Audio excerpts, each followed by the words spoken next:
Hey guys, Pro Coach here, and you guys absolutely love the entry guide and wanted more, and of course I'm a man of the people.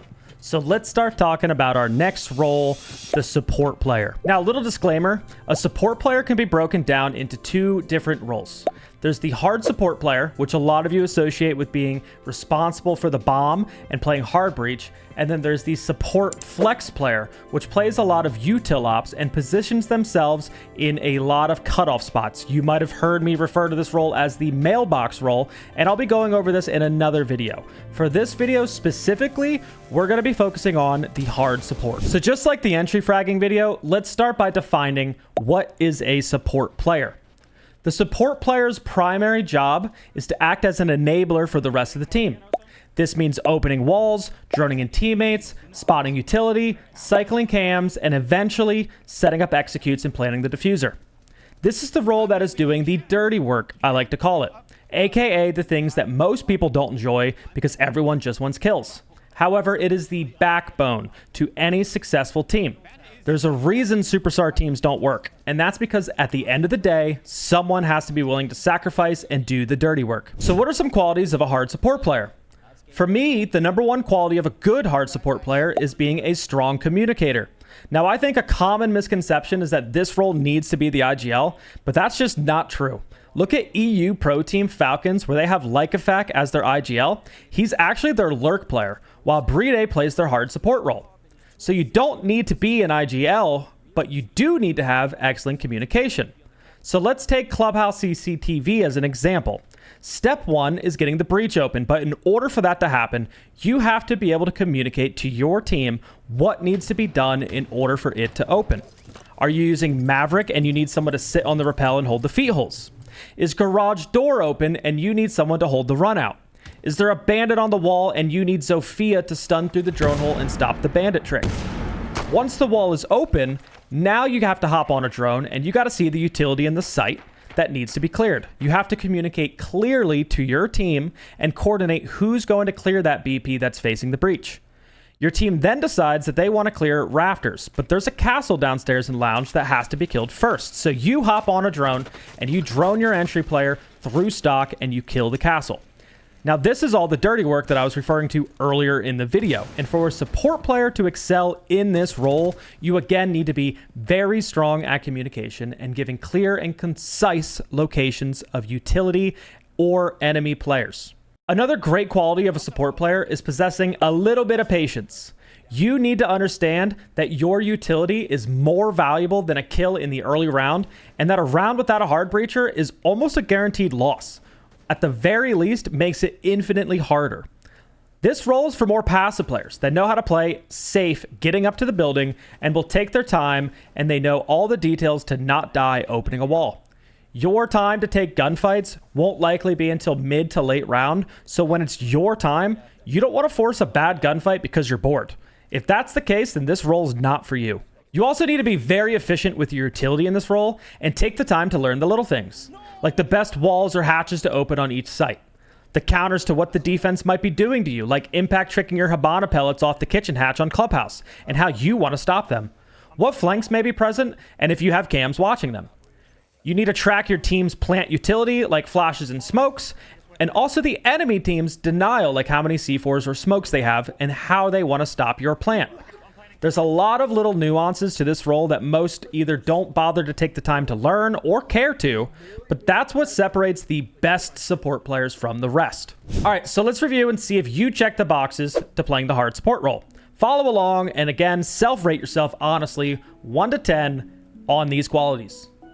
Number 1, you're a strong vocal player. You need to be above a 5 in this role because I really do think if you're a silent support player, you are killing the team. You're the one on cams the most and you see the most in the round. And if you're silent, we are wasting all that information and we are stalling the team out. This role is the information hub and it's responsible for relaying that so we can enable our IGL and our fraggers to do their jobs better and ultimately win the round. Number 2, you are selfless. You care more about the team's success than your own personal success or stats. You're not going to get a lot of frags in this role. The engagements are going to be tougher and you're going to die planting a lot of the time. and you can't let that bother you if you're still winning the rounds. You should take pride and you should have fun droning in your mechanically gifted entry players, giving them crystal clear callouts, because every kill that they get counts for you, right? Number 3, you are a more passive player. We can look at that aggression scale that we brought out for the entry video, and we rate ourselves 1 to 10 how aggressive we are. In my opinion, for this role, you want to be below a 6 and lean towards more being passive and possessing patience, because your value to the team is going to be more towards the end of the round. Number 4, cool, calm, and collected.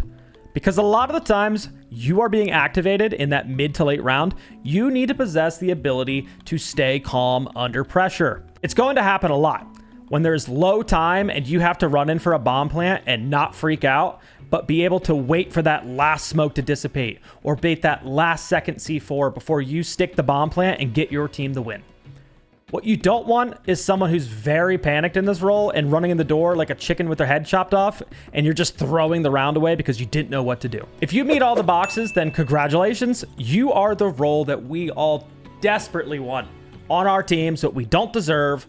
You are a hard support. If you don't meet all of them, then of course, maybe there's another role for you, or maybe we just have to work on some things. And guess what? In the next section, we are going to talk about a few. All right, let's move on to tips. Number 1, take the time to learn how to open every wall.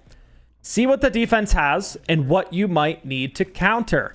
Let's go through a small checklist. Let's say you are attacking consulate basement and you want to open the garage wall. Here's some things you need to know. If they have just a Cade, then have someone on your team go Thatcher or bring Mav. If they have a Cade and a Tube, then coordinate your team to take Piano and make Vert or bring Mav. If they have a Bandit, then bring Ace and have somebody EMP the wall. You double ace both sides and it beats the Bandit trick. If they have an open Mira on the wall and they're going for impact tricks or C4s, then you need to bring a range breacher like Habana. There's a lot more, and there's all of these little nuances and tricks that you need to learn to open up walls on every single map. That's why the most important thing to know is what the defensive operator lineup looks like, so then you can think about what they might be doing to prevent the wall from opening up, and you can properly go through your checklist in your head as the hard support and think about what might be needed to do your job the best. Now, with the new season release, they're actually getting rid of Habana tricking because of the changes to the walls where you have to open the whole top and bottom line of a wall to make it soft. So you don't have to learn that one anymore. However, I do recommend still learning how to Maverick trick, as that's still going to be a thing. And Maverick is definitely one of the highest skill operators in the game. You could tell the difference between a good one and a bad one.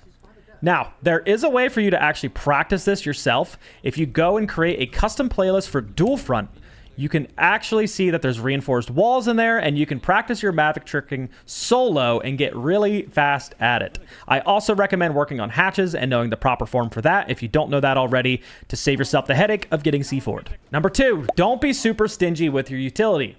If you watched any of my other videos, I talk a lot about ghost pressuring, where you want to create as much pressure on the defense as possible to not give away the take that you're doing. This is especially true with all the hard breach buffs that we are getting in the new season, especially the Thermite getting 3 exothermite charges. If the enemy team just brings up Bandit for wall denial and he's on the wall that you want to open, let's say the IT wall for Nighthaven, for example, then why not just go open up Garden and Connector first, since you know that wall is already free? That way, if you happen to die, at least we have some walls open to use during the round. This also prevents the attack from stalling and wasting time, just sitting outside of IT wall for 2 minutes while you're trying to figure out how to clear the bandit off the wall. The same can be said for so many maps. Clubhouse CCTV, again, if bandit's just on the main CC wall, then why not go open that connector ladder wall first, because it's free as you're rotating over to the main wall anyways. Number 3, your operator pool. Now, I have been talking mainly about playing hard breachers, as in my opinion, that's the best way to use this role in ranked and in lower tier competitive teams. You can master how to open walls safely, and that alone gives you a huge advantage in ranked, where most people don't know this stuff and they just want to run around and swing things. But also, we have to remember that hard breach devices do exist, and to me count as the hard support player a lot of the times for sites where you just want to bring a little bit more utility. Capitao, Grim, and Montaigne are all great examples, and they're my favorite 3 operators to bring for this role, and we see these 3 frequently played by professional team support players all the time. Nighthaven Labs, we talked a lot about Gaveni. We'll take the hard breach on that top floor bomb site to open up the IT ball, and it's actually Hot and Cold, who most of the time takes Capitao or Montaigne because he wants to clear rafters out and they need it for their execute. CCTV on Clubhouse, the same thing, where someone else could take the hard breacher to open the main breach, and then you could bring Capitao or Montaigne to take rafters with. If you're playing solo a lot, I just recommend thinking about and testing what sites that you can get away with just bringing a hard breach device on. One for me, for example, is Chalet Master or the kitchen site. If we attack it from library over, then I might just bring something like Grim to open up the office wall if I notice that they're not bringing any wall denial. Again, though, it's all about figuring out what the defense operators are and bringing the right operator for the attack. Number 4, drone usage. All right, we talked a ton about walls and operators, but let's start talking about a concept that's going to be foreign to a lot of you. Drones. As the primary droner, it is a good idea to save your drones in prep phase so that you have both of them to drone the objective and also to drone your entries into the building. If you're playing solo, this might not always be possible, so you might have to get really good at playing with only one drone if you use yours in the prep phase for info, or get in the habit of flicking your teammates' drones and seeing what they see because they're probably not calling anything out. A really good habit while droning is to make sure that you are checking everything. No shortcuts. Nothing will get your entries to start trusting you less for when you call something full clear. They run in, and lo and behold, there's someone ratting in a corner somewhere. Also, make sure that you're being really direct with someone while you're droning them, like telling them that admin's clear, you can take it. Watch your break, I'm still droning out small. Giving micro comms like that and letting them know that they can push something or to watch what you haven't droned, that is great synergy between you and the entry. Number 5, the execute phase. And all right, it's your moment to shine.